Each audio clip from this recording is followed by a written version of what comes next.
నమస్తే మిత్రులారా, నేను మీ శ్రీనివాస్ చౌహాన్ అడ్వకేట్. మిత్రులారా, ఒక కేసులోని విషయం ఏంటి అంటే, ఒక వ్యక్తి ఒక మాయలోడు, మాటలు నేర్చినోడు, సమాజాన్ని నాశనం చేయాలనుకునేవాడు మనకి ఎప్పుడైనా ప్రమాదమే.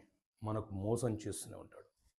ఒక వ్యక్తి ఏం చేశాడంటే, తన పేరు మీద ఎలాంటి భూమి ఆ గ్రామంలో లేదు, కానీ ఆ భూమి తన పేరు మీద ఉన్నట్లు కొన్ని డాక్యుమెంట్లను సృష్టించినాడు.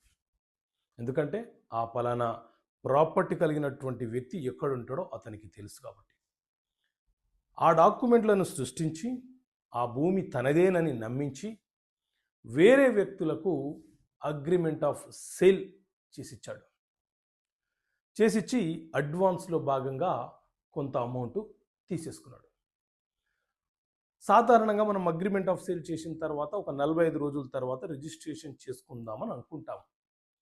సో అవతల వ్యక్తి, అడ్వాన్స్ ఇచ్చిన వ్యక్తి, రిజిస్ట్రేషన్ చేసుకుందాము, మిగతా డబ్బులన్నీ నేను అరేంజ్ చేసుకున్నాను, రమ్మని పిలిస్తే రావట్లేదు. ఒకటోసారి, రెండోసారి, మూడోసారి ఎన్ని ప్రయత్నాలు చేసినా కూడా అతను రావట్లేదు.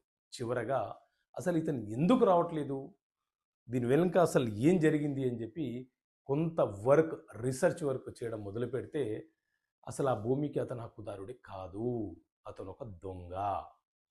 అతను ఈ రకంగా ఫోర్జరీ డాక్యుమెంట్లను సృష్టించి ఆ భూములు తమవేనని నమ్మించి అగ్రిమెంట్ ఆఫ్ సేల్ చేస్తూ ఆ అడ్వాన్స్గా వచ్చే డబ్బును తీసుకొని అవతల వ్యక్తులను మోసం చేస్తుంటాడు. సో ఇలాంటి వ్యక్తులు ఉన్నారు, తస్మత్ జాగ్రత్త. మీరు ఏదైనా ఒక గ్రామంలో ఏదైనా ఒక భూమి కొనాలనుకున్నప్పుడు ముందుగా ఒక అన్నోన్ పర్సన్గా ఆ విలేజ్కు, ఆ ఏరియాకు వెళ్ళి ఎవరితోనైనా మాట్లాడే ప్రయత్నం చెయ్యండి.